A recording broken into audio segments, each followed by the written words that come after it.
Главная задача при лечении респираторного заболевания – освободить легкие от мокроты.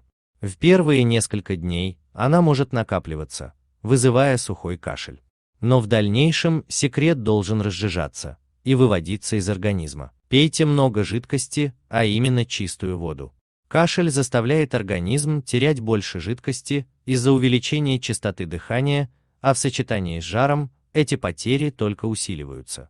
Поддержание водного баланса защитит горло от появления першения, позволит сделать мокроту более жидкой и улучшит ваше состояние в целом. Как избавиться от кашля?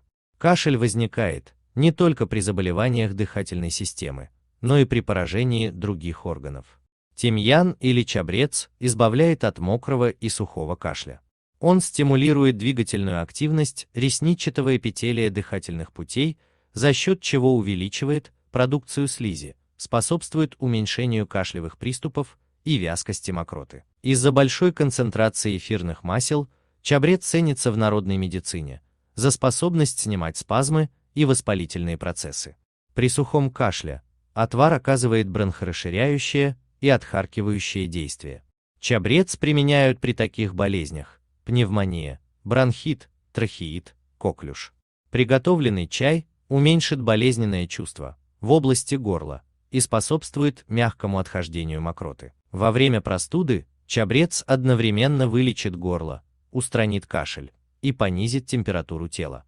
Как приготовить отвар чабреца? Для этого в ковшике соедините 1 столовую ложку измельченного сухого чабреца и 200 мл питьевой воды.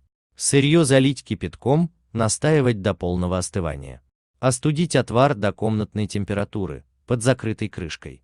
Отфильтровать сквозь марлю или мелкое сито в подходящую емкость. Для избавления от сухого кашля перед приемом пищи выпивать 50 мл настоянного чабреца.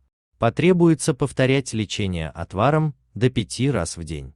Помимо основного действия, чабрец производит легкий успокоительный эффект. Отвар можно давать по 1 столовой ложке детям перед сном, чтобы малыш меньше кашлял ночью.